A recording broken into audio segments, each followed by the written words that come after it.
It's human nature to want to be part of a group. Abraham Maslow said the desire to belong is one of the top 5 in the hierarchy of human needs. But why is it so important for us to belong?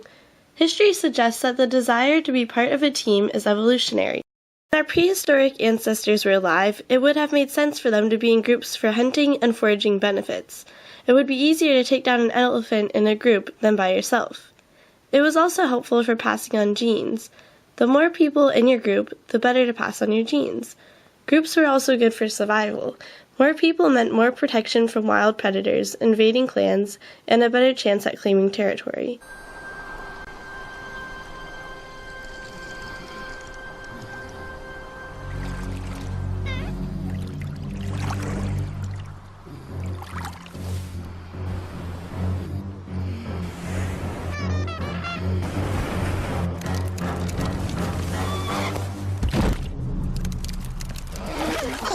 It's smarter to travel in groups.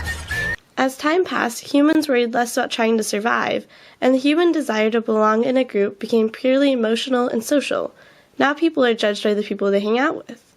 Social status has become increasingly important, and so has the need to belong. More people want to be in groups not to have hunting partners, but to secure their social identity.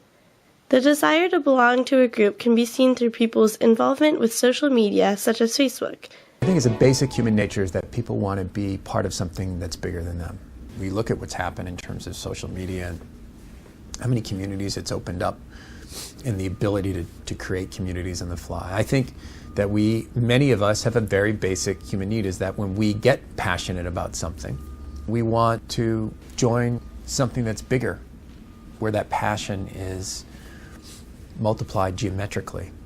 This gives them a sense of community without actual confrontation. As social species, humans want to be part of something larger. Whether this means finding a group of friends or joining a sports team or club, most people will section themselves off into a group. Even most societies are based off people working together as a team and benefiting everyone else through their collaborative work. It has been found that people are even subject to groupthink, or conforming just to create harmony in a group, which can lead to erroneous decision-making. Groupthink is when a group of people gather, generally to make a decision, and instead of their collaborative efforts leading to a more intelligent decision, it often leads to a worse decision. So you might think, how could that be if you've got all of these people collaborating together? What about the old saying, 2 heads are better than 1? Well, apparently they neglected to mention the basic premise of groupthink, because when you gather a group of people to make one decision, you're often going to get a worse decision than if you had just made that decision all by yourself. The phenomena about groupthink is when people are in a group, they're more concerned about how they appear to others in the group rather than the actual effectiveness of the decision itself.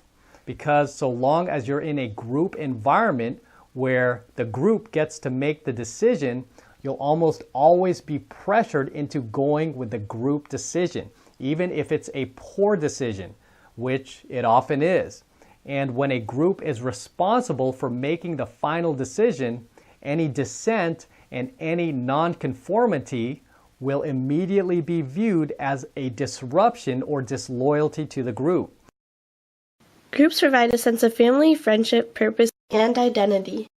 While the reasons for being in a group are different now than they were in prehistoric times, humans still feel the need to belong and spend their lives with others. To be part of a team is only human.